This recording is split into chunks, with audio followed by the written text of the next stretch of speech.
Video like जरूर कर लीजिए और ऐसे वीडियो लगातार फ्री में पाने के लिए चैनल को तुरंत सब्सक्राइब कर लीजिए और बेल आइकन को जरूर टैप कर लीजिए ताकि आगे भी सारे वीडियो आपको मिलते रहे। यूट्यूब में फॉलो करते हैं तो प्लीज ये वाला फ्री टेलीग्राम चैनल जरूर ज्वाइन कर लीजिएगा। सारे नोटिफिकेशन सारे अपडेट यहीं पे आते हैं, ध्यान रखिए।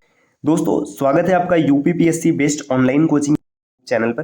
प्राचीन भारत के इतिहास को संपन्न करने के बाद अब हम लोग मध्यकालीन भारत को स्टार्ट करने जा रहे हैं। यह सीरीज सभी प्रकार के प्रतियोगी परीक्षाओं के लिए अत्यंत इंपॉर्टेंट है। आप किसी भी एग्जाम की प्रिपरेशन कर रहे हैं जहां पर इतिहास से जुड़े प्रश्न आते हैं तो ये सीरीज आपके लिए फायदेमंद साबित होने वाली है। तो चलिए दोस्तों बढ़ते हैं आज के इस इंटरेस्टिंग सेशन की ओर। इससे पहले कुछ जरूरी सूचना है। अगर आप टीम के पेड कोर्सेज को ज्वाइन करना चाहते हैं तो आप स्क्रीन पर दिख रहे किसी भी नंबर पर कॉल या व्हाट्सएप कर जानकारी प्राप्त कर सकते हैं।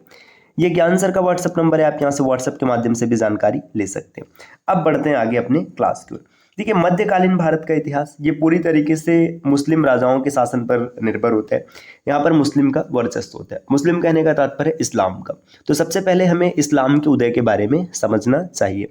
यहाँ पर कुछ महत्वपूर्ण बिंदु दिए जो कि स्टैटिक पॉइंट है, पेपर में डायरेक्ट प्रश्न बनता है, तो ये सब आपको याद होना चाहिए। इस्लाम धर्म के प्रवर्तक, प्रवर्तक का मतलब है संस्थापक। इस्लाम धर्म को स्टार्ट किसने किया तो ये मोहम्मद साहब ने किया। इन्हें मोहम्मद पैगंबर साहब के नाम से भी जानते हैं। इनका जन्म 570 ईस्वी मक्का में हुआ था। इनके बचपन का नाम था अल अमीन, ये भी आपको याद रखना है। इनके पिता का नाम है अब्दुल्ला और माता का नाम है अमीना, जो कि कुरैश नामक कबीले से संबंधित होती है। मोहम्मद साहब का पालन पोषण इनके चाचा अबू तालिब ने किया था, क्योंकि बचपन में इनके माता पिता की मृत्यु हो गई थी। इनके माता पिता की बचपन में मृत्यु होती है तो पालन पोषण कौन कर रहा है? इनके चाचा है, चाचा का नाम है अबू तालिब। खुदाई इल्हाम, खुदाई इल्हाम का मतलब ज्ञान प्राप्त होना। जैसे हम लोग अपने हिंदू धर्म में कहते हैं ज्ञान प्राप्त हुआ, वैसे इस्लाम में खुदाई इल्हाम कहा जाता है। ये हीरा नामक गुफा में 40 वर्ष की अवस्था में इनको ज्ञान प्राप्त हुआ था। ये सब सीधे प्रश्न बनते हैं पेपर में, आपको जरूर याद होना चाहिए। इनके उपनाम की बात करें तो इनका उपनाम है पैगंबर। पैगंबर का मतलब होता है अंबर से पैगाम लाने वाला। नबी, नबी का मतलब है सिद्ध पुरुष, और रसूल मतलब ईश्वर के दूत। तो इन्हें अलग अलग उपनाम दिए गए, पैगंबर हो गया, नबी है, रसूल है, ये सब। इनका जो प्रथम उपदेश है, इन्होंने अपना पहला उपदेश अपनी पत्नी खदीजा को दिया था और वही उनकी पहली शिष्या बनी थी। मतलब इनके पत्नी का नाम भी यहाँ पर पता चल गया, इनके पत्नी का नाम है खदीजा। हिजरत, हिजरत क्या होता है? ये मक्का से मदीना जाते हैं, तो ये 16 जुलाई 622 ईस्वी को हुआ था। इसी को हिजरत कहते हैं और यहीं से हिजरी कैलेंडर की भी शुरुआत हुई है। आगे यहाँ पर दिया है मृत्यु। मृत्यु इनकी 632 ईस्वी में होती है। मोहम्मद साहब की जो जीवनी, इसे नाट मोहम्मदी कहते हैं, ये जियाउद्दीन बरनी के द्वारा रचित है। यहाँ पर बरनी लिखा है तो आप इतना याद रखिएगा। देखिए यहाँ पर बताया गया कि धर्म प्रचार में मोहम्मद साहब ने लोगों का विरोध किया, जिससे विवश होकर 16 जुलाई 622 ईस्वी को मक्का से यसरिब, यसरिब का मतलब मदीना, ये मदीना जाना पड़ा। यसरिब ही मदीनतुन नबी मतलब नबी का शहर या फिर मदीना कहलाया। मतलब ये मक्का से मदीना जाते हैं, इसी को क्या कहते हैं हम लोग? इसी को कहते हैं हिजरत, और यहीं से हिजरी कैलेंडर स्टार्ट हुआ।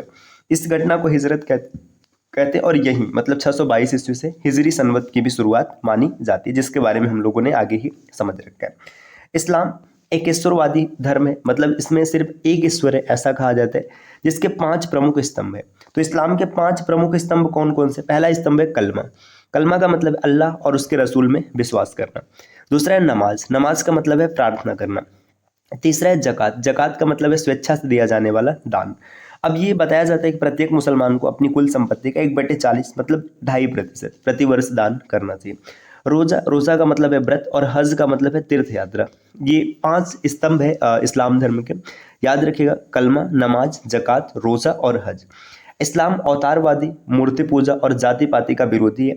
यह मत कर्म कांड को मान्यता देता है, परंतु पुनर्जन्म का सिद्धांत इसमें मान्य नहीं है। कर्म कांड को मान्यता देता है लेकिन पुनर्जन्म को नहीं मानते। इस्लाम में आस्था रखने वाला प्रारंभिक संगठित समुदाय उम्मत कहलाता था, जो कि इस्लामी राज्य का केंद्र बिंदु था। देखिए जो पहला संगठित समुदाय इसे उम्मत कहा गया, जो कि इस्लाम का केंद्र भी बना। कुरान, हदीस, इज्मा और एवं कयास का समुच्चय शरीयत कहलाता है। शरीयत क्या होता है? इस्लाम धर्म का कानून है विशेष रूप से, जिस पर इस्लाम धर्म चलता है। तो इसमें कुरान है, हदीस है, इज्मा है और कयास है, इसी का समुच्चय शरीयत कहलाता है। समयावधि में शरीयत की व्याख्या है तो 4 विचारधाराओं, मालक पंथी, सफ़ी पंथी, हनबल पंथी और हनीफा पंथी का विकास हुआ। तो समय अवधि में शरीयत की व्याख्या करने के लिए 4 सिद्धांत दिए गए। कुरान, देखिए शब्द इकरा, इकरा का मतलब है पाठ करो से बना है, जिससे इल्म ए अल्लाह मतलब ईश्वर का शब्द कहा जाता है। इसमें कुल 114 सूरा, सूरा का मतलब है अध्याय या फिर पंक्तियां। तो कुरान में कुल 114 पंक्तियां हैं। सुन्ना या फिर हदीस क्या होता है? पैगंबर साहब से जुड़ी परंपराएं हैं जिसके अंतर्गत उनके स्मृत शब्द और क्रियाकलाप आते हैं। तो हदीस का तात्पर्य होता है कि जो मोहम्मद पैगंबर साहब के सब मतलब सिद्धांत है वो इसमें आते हैं। कियास का मतलब होता है सदृश्यता के आधार पर तर्क, मतलब जो चीज़ें आपको दिखाई दे रही उसके आधार पर तर्क दिया गया। इस्मा का मतलब इस्लाम के धर्माचार्यों के मध्य मतैक्य पर आधारित मत है। इसे समुदाय की सहमति के रूप में भी परिभाषित किया जाता है। मोटे तौर पर मुजतहिद अर्थात विधि शास्त्री द्वारा व्याख्या किया गया कानून इज्मा कहलाता है। तो जो इस्लाम धर्म के विधि शास्त्री वो जो कानून बनाते हैं उसे इज्मा कहते हैं। अब यहाँ पर कुछ महत्वपूर्ण बिंदु दिए, जैसे गाजी। गाजी के बारे में आपको पता होना चाहिए। इसका अर्थ होता है विधर्मियों का कत्ल करने वाला। तो गाजी शब्द का अर्थ क्या है? विधर्मियों का कत्ल करने वाला। गाजी सुल्तान की सेना में स्वयं सेवक के रूप में भर्ती होते थे। इनको राज्य द्वारा कोई नियमित वेतन न देकर खुम्स का मतलब होता है लूटा हुआ माल, इसमें हिस्सा मिला करता था। गाजी योद्धा होने के साथ साथ धर्म के रक्षक भी होते थे। इनके ऊपर इस्लाम धर्म की रक्षा और प्रचार का दायित्व था। महमूद गजनवी ने गाजी की उपाधि धारण की थी। देखिए, महमूद गजनवी ने गाजी की उपाधि धारण की। गयासुद्दीन तुगलक दिल्ली सल्तनत का पहला सुल्तान था जिसने अपने नाम के आगे गाजी जोड़ा था। 1551 ईस्वी में बहलुल लोदी ने भी गाजी की उपाधि धारण की। और 17 मार्च 1527 खानवा के युद्ध के पश्चात बाबर ने भी गाजी की उपाधि धारण की। तो गाजी का तात्पर्य होता है कि इस्लाम धर्म का रक्षक, इस्लाम धर्म को बचाने के लिए युद्ध करेंगे, उसको फैलाएंगे आगे। तो गजनवी को याद रखिएगा, महमूद गजनवी ने गाजी की उपाधि पहले धारण की। फिर गयासुद्दीन तुगलक दिल्ली सल्तनत का पहला शासक बना। फिर बहलुल लोदी ने, ये भी मतलब दिल्ली सल्तनत का ही शासक, लोदी वंश का, इसने भी धारण किया। और फिर जो खानवा का युद्ध है इसमें बाबर ने भी गाजी की उपाधि धारण किया था। अब यहाँ पर आगे दिए प्रथम 4 खलीफा पवित्र खलीफा माने गए। देखिए, अब खलीफा कौन होता है इसके बारे में भी थोड़ा सा आपको पता होना चाहिए। खलीफा इस्लाम धर्म के धर्म गुरु होते थे। मोहम्मद पैगंबर की जब मृत्यु हो गई तो उनके जो उत्तराधिकारी बने वही खलीफा कहलाए। अबू बकर पहले खलीफा थे, फिर उस्मान खलीफा हुए, उमर खलीफा, उस्मान खलीफा और अली खलीफा। प्रथम 4 खलीफाओं को खुलफा-ए रशीदीन कहा गया। तो जो 4 खलीफा इनको खुलफा-ए रशीदीन कहा गया। मोहम्मद साहब की पुत्री फातिया का विवाह चौथे खलीफा अली से हुआ था। तो इनके मतलब अली जो है इनके दामाद हुए। सिया संप्रदाय पैगंबर साहब का वास्तविक उत्तराधिकारी खलीफा हजरत अली को मानता है। देखिए, जो सिया संप्रदाय है ये क्या करता है? मोहम्मद साहब का जो वास्तविक उत्तराधिकारी बताते हैं ये हजरत अली को बताता है। मतलब ऐसा क्योंकि ये इनके दामाद थे तो इनके वास्तविक उत्तराधिकारी हुए। खलीफा उबर की हत्या हुई, परंतु मरने से पहले उसने पैगंबर के 6 साथियों में से एक को खलीफा बनाए जाने की सलाह दी थी।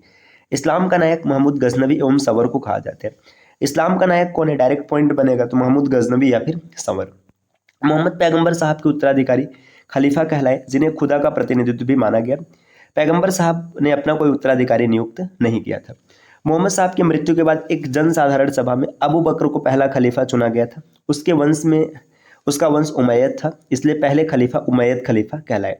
इस वंश में कुल 18 खलीफा हुए। अबू बकर ने मदीना को अपनी राजधानी बनाया था। अब देखिए आगे यहाँ पर दिया कि सर्वप्रथम मोहम्मद बिन कासिम ने सिंध के देवल में जजिया लगाया। जजिया क्या होता था? एक ऐसा टैक्स होता था जो नॉन मुस्लिम्स दिया करते थे। तो ये याद रखिएगा, जजिया सबसे पहले किसने लगाया था? मोहम्मद बिन कासिम ने। सर्वप्रथम फिरोज तुगलक। अच्छा, एक चीज़ ये भी याद रखिएगा, इसने क्या किया? इसने ब्राह्मण, विधवा और विकलांग पर जजिया नहीं लगाया था। तो सर्वप्रथम फिरोज तुगलक ने जजिया को खराज मतलब भू राजस्व से निकालकर पृथक कर बनाया और इसे ब्राह्मणों पर भी आरोपित किया। अभी तक वे मुक्त थे। बताया गया ना, मोहम्मद बिन कासिम ने विधवा, विकलांग और ब्राह्मणों पर नहीं लगाया था। फिरोज तुगलक ने जब जजिया लगाया तो फिर दिल्ली के ब्राह्मणों ने भूख हड़ताल कर दी। अंत में दिल्ली के नागरिकों ने ब्राह्मण के हिस्से का जजिया स्वयं देने का निर्णय किया था। सिकंदर लोदी ने भी जजिया लगाया था। आगे यहाँ पर दिया है कि बहमनी शासक अलाउद्दीन हसन ने, जिसका शासन होता है 1347 से 1358 तक, भारतवर्ष पर पहला मुसलमान शासक था जिसने हिंदुओं से जजिया न लेने का आदेश दिया। तो देखिए, बहमनी शासक अलाउद्दीन हसन, इसने हिंदुओं से जजिया नहीं लिया। कश्मीर में सर्वप्रथम जजिया सिकंदर शाह ने लगाया था। कश्मीर का अकबर के नाम से विख्यात जैनुल अबादीन ने इसे समाप्त कर दिया था। तो देखिए, सबसे पहले कश्मीर में किसने लगाया? सिकंदर शाह, और समाप्त किसने किया? जैनुल अबादीन ने। गुजरात में सर्वप्रथम जजिया अहमद शाह ने लगाया। 1411-1442 तक इसका शासन होता है।